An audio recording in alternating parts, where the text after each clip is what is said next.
अभी लगता नहीं है। जब लग जाएगा ना तो भटकता नहीं है, और जब तक भटकता है तब तक लगता नहीं। अभी ऐसा लगता है कि लगता है, लेकिन अभी लगा नहीं है।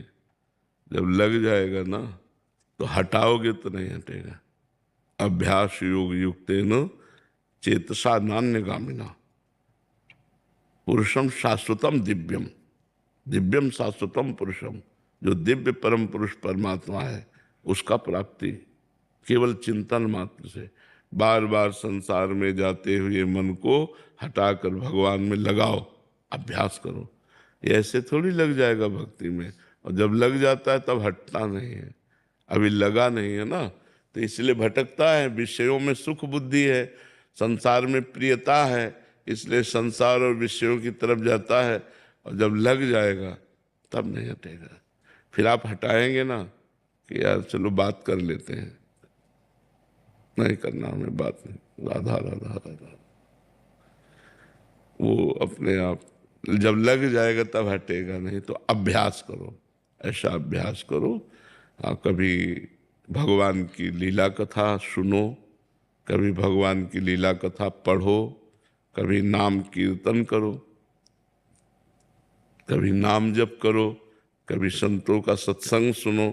इस अभ्यास से जब हम बार बार भागवतिक बातें सुनेंगे, भागवतिक बातें कहेंगे, भागवतिक बातें चिंतन करेंगे, तो हमारा मन धीरे धीरे लग जाएगा। और जब मन लग गया फिर तो निहाल हो गया, फिर जीवन मुक्त हो गया। फिर क्या कहना। सारी लड़ाई इसी बात की तो है कि मन भगवान में लग जाए। मन भगवान में, जैसा विषय में लगता है वैसा भगवान में लग जाए, वो मुक्त पुरुष हो गया, वो दिव्य पुरुष हो गया। परम पुरुष परमात्मा की प्राप्ति उसको सहज में हो जाए। मन ही तो है, विषयों में लगा हुआ मन बंधन का कारण है, और भगवान में लगा हुआ मन मोक्ष का कारण है। तो इसलिए मन को बार बार लगाओ। ये लड़ाई है, हारो नहीं। बार बार हमको युद्ध करना पड़ेगा। कभी काम आ रहा है, कभी क्रोध आ रहा है, कभी मोह आ रहा है, कभी लोभ आ रहा है, कभी अहंकार आ रहा है, कभी ईर्ष्या द्वेष आ रहा है। सबको नाम जप के बल से प्रकट हुए विवेक के द्वारा हम काटते रहते हैं। और जब सब पूरा शत्रु पक्ष हार जाएगा तब विजयी हो गए। तब फिर जयति जयति जग उच्चरे, पूरा संसार उसको नमस्कार करता है जो परमात्मा को प्राप्त कर लेता है। और जो परमात्मा को प्राप्त कर लेता है उसे संसार दिखाई ही नहीं देता, केवल एक परमात्मा ही नजर आता है।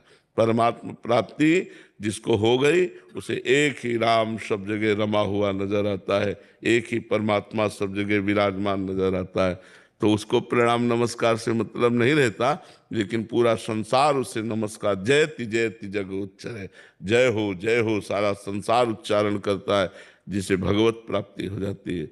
भगवत प्राप्ति उसी को होती है जो संसार में जाते हुए मन को बार बार हटाकर भगवान के नाम में लगाता है। और जब मन लग जाता है